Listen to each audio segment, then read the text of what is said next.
Alright, right triangle trig. This is some basics that hopefully rang a bell whenever we were doing the last section. But I wrote out the 6 trig functions and whether it's opposite, hypotenuse, or adjacent.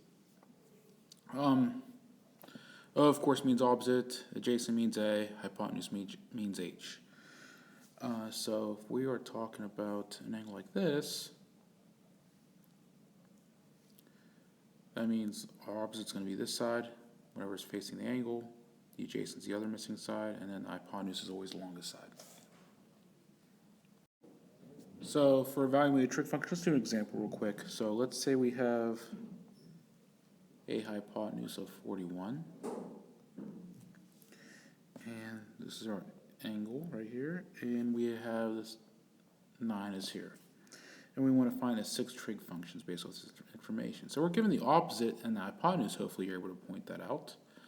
And since we're given the opposite and hypotenuse, the easy ones right away are sine theta is equal to 9 over 41, and cosecant theta equals 41 over 9. Now we need to find the adjacent in order to find the other 4 trig functions. So we have to do a squared plus b squared equals c squared. So 9 squared plus b squared is equal to 41 squared. If we do that, we'll get b equal to 40. So go ahead and do 41 squared minus 9 squared, and then you got to square root it and you'll get 40, okay? So we know that's 40. That's going to help us as we do cosine theta is equal to adjacent over hypotenuse, so it'll be 40 over 41. And then secant theta is equal to 41 over 40. Tan theta, opposite over adjacent, so it's going to be 9 over 40. And then cotangent theta is flip that, so it'll be 40 over 9.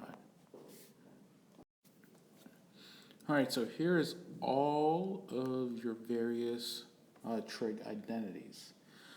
Up top here are your reciprocal identities, which you should kind of be familiar with, right? Because you should know that sine and cosecant are reciprocals of each other, cosine and secant, and tangent and cotangent are reciprocals of each other. Okay, so that should be given. Quotient identities, tan theta is equal to sine over cosine, and then cotangent is equal to cosine over sine. These might be needed in order to simplify some of these. Okay, and then down below here is our Pythagorean identities. Okay, sine squared theta plus cosine squared theta is equal to 1. Think about it this way. So if sine is your y, cosine is your x, and we look at all those lovely triangles we did, your x squared plus your y squared is equal to your hypotenuse squared, right? And if you're in a unit circle, your hypotenuse is always going to be 1, right, as we're going around in a unit circle. So it's always going to be the x squared plus the y squared. And then down here is your other Pythagorean identities. 1 plus tan squared theta is equal to secant squared theta, and then 1 plus cotan squared theta is equal to cosecant squared theta. So pause this, take a moment to jot these down. We're going to be using these through a lot of this chapter. Alright, so we're going to use trig identities to make the left side of the equation look like the right side. So we have cosine theta times secant theta is equal to 1. What do we know about secant? We know secant is equal to 1 over cosine, right? And then if we multiply cosine theta times 1 over cosine, that's equal to 1.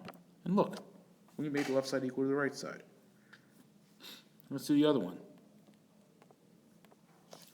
It might be a good idea to FOIL this, right? So we got 1 minus cosine theta plus cosine theta minus cosine squared theta equal to sine squared theta. Oh, how nice. Negative cosine theta plus cosine theta is canceled. So I'm left with 1 minus cosine squared theta is equal to sine squared theta. Anytime we see a squared theta involved, you should be thinking about your Pythagorean identities immediately. Okay? So, since we're thinking about our identities immediately, look at that sine squared minus sine squared x plus cosine squared x equal to 1. And what do we know? 1 minus cosine squared theta is going to be equal to sine squared theta. And we did it. Nice. All right, so this is a word problem on 9.3 on page 589, number 74.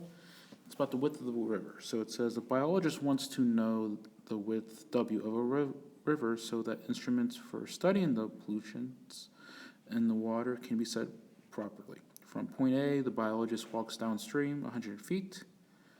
So this is the width of the river. It walks 100 feet. And cites the point C. This is being point C. And from the citing is determined that delta is 54 degrees. How wide is the river? So, we want to know how wide the river is. That's the width of the river. Okay. So, we're given the adjacent. We want to find the opposite. So, what are we using? We're using tan. So, tan of 54 is equal to W over 100. So 100 tan 54 is equal to W. So if you put that in your calculator, make sure you're in degree mode, and you will get 137.64 feet. That's the width of the river. All right, I appreciate you watching. Have a nice day.